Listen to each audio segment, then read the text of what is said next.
La Maison de l'Emploi et de la Formation de Lyon, le réseau lyonnais des entreprises engagées pour l'emploi, vous présente Compétences et Emploi. Lyon Première Info, Compétences et Emploi, Pascal Solona.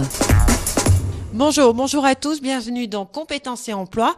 Avec moi et tout au long de cette semaine, j'ai le grand plaisir d'accueillir Stéphanie Pernaut-Baudon, vice-présidente déléguée à la formation professionnelle et à l'apprentissage. Bonjour. Bonjour.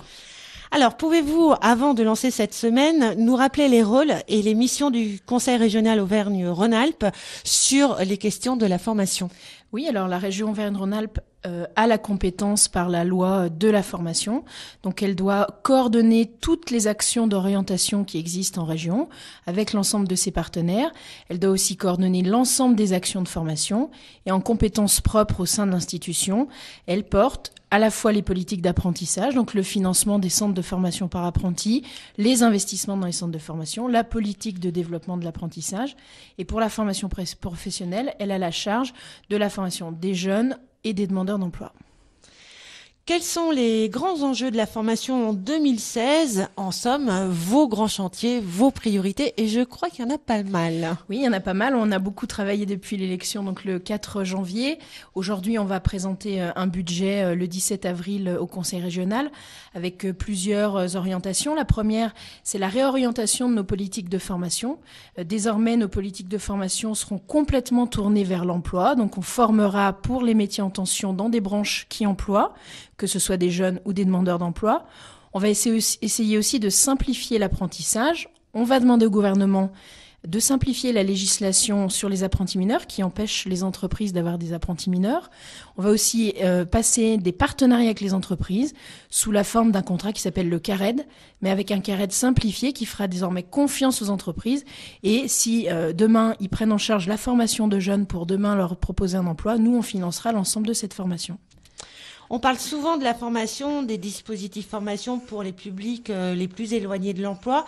On parle peu, par contre, ou en tout cas beaucoup moins souvent, de la question de la réorientation et donc de formation des jeunes qui, eux, sont ce qu'on appelle aujourd'hui des décrocheurs. Mais tout simplement des jeunes qui se sont engagés dans des formations et finalement se rendent compte que ça leur convient pas tout à fait. Comment la région, du coup, agit auprès de ces jeunes, de ces personnalités qui se sont un peu égarées en cours de route ? Alors aujourd'hui, la région Auvergne-Rhône-Alpes prend en charge ces jeunes avec l'aide d'organismes comme les missions locales, avec des programmes internes de décrochage. Là où j'ai une inquiétude, c'est que nous, on arrive en amont, alors que tout le problème de la réorientation vient du fait de la mauvaise orientation à la base. Et le travail qu'on a à faire pour éviter justement le décrochage, c'est de travailler avec l'État, avec l'éducation nationale sur les difficultés aujourd'hui d'orientation des jeunes et peut-être sur la possibilité à l'éducation nationale de s'ouvrir à la connaissance des métiers au sein des établissements scolaires.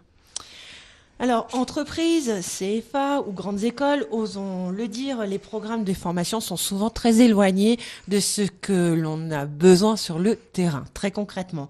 Je ne parlerai pas non plus de la complexité des deux côtés, que ce soit côté effectivement organisme de formation ou dirigeant, de monter un banal dossier de formation. Moi, j'y en perds mon latin et j'ai pas fait Polytechnique pour être très honnête avec vous, Stéphanie.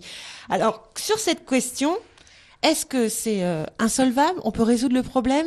Qu'est-ce qu'on fait ? On va résoudre le problème. On a mis en place aujourd'hui un audit de tous nos dispositifs de formation, de la même façon dans l'apprentissage, et on va simplifier l'ensemble des documents administratifs que l'on demande, soit au centre de formation, soit aux entreprises. L'idée, c'est ce que je disais tout à l'heure, c'est la confiance. On va cesser d'avoir une administration un petit peu trop présente qui se couvre pour qu'il n'y ait pas de problème. On va faire confiance aux centres de formation, confiance aux entreprises. On passe un partenariat avec eux. Moi, je refuse d'entendre l'idée qui est de dire qu'un chef d'entreprise ou qu'un centre de formation prend un jeune pour soit l'exploiter, soit lui couper un bras parce qu'il utilise une machine-outil. Un formateur, il forme parce qu'il aime son métier et il veut que des jeunes puissent le faire. Et un chef d'entreprise, il le fait de la même façon. Sinon, il ferait pas ce métier. Donc, on va travailler en confiance, simplifier nos procédures à nous, qui sont devenues trop administratives, et passer à un partenariat de confiance avec nos partenaires. On vous invite l'année prochaine et on fait le point. Sans problème. Alors, le vendredi, c'est la question de Pascal. Vous êtes resté avec nous toute cette semaine. Un grand merci, Stéphanie. Je vous appelle par votre prénom parce que aujourd'hui, c'est la question un peu vérité, votre truc, votre astuce, votre solution.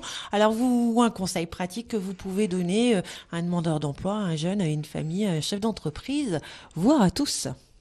Alors d'abord, un jeune qui est à l'école, dans un établissement scolaire, je lui propose vraiment de s'ouvrir et d'aller à la rencontre des entreprises, des centres de formation et des métiers, de ne pas se fermer dans une seule formation, d'aller voir tout ce qu'il peut.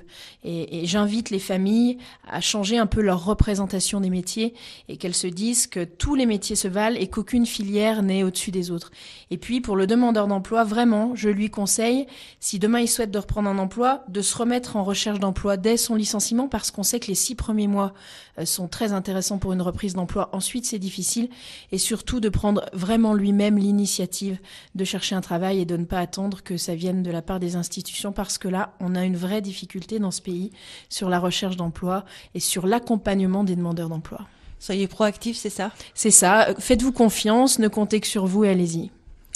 Alors, si nos auditeurs souhaitent avoir plus d'infos, ils font quoi ? Alors pour ce qui est de la formation régionale, en tout cas de tout ce qui est fait en région Rhône-Alpes, pas que la formation, on a évidemment le site de la région Auvergne-Rhône-Alpes, et puis on va mettre en place des actions de communication sur la connaissance des métiers, sur le travail que l'on fait. Aujourd'hui, le biais le plus rapide, c'est le site Auvergne-Rhône-Alpes, ou alors ils viennent visiter l'hôtel de région. D'abord, il leur appartient, il leur a coûté assez cher. Et puis, ils peuvent venir à la rencontre des élus et des personnels qui travaillent toute la journée pour faire en sorte que leur vie soit améliorée. Et c'est un lieu magnifique en plus. C'est vrai. Je vous souhaite à tous une très très très belle journée. On se retrouve demain pour la suite de cette interview. À demain. La Maison de l'Emploi et de la Formation de Lyon, en partenariat avec le service public de l'emploi, travaille à vos côtés pour recruter, former vos collaborateurs, valoriser vos métiers, mener des actions concrètes de RSE. Dirigeants, DRH, grands groupes, TPE, PME, rejoignez les 100 entreprises pour l'emploi. www.mdef-lyon.fr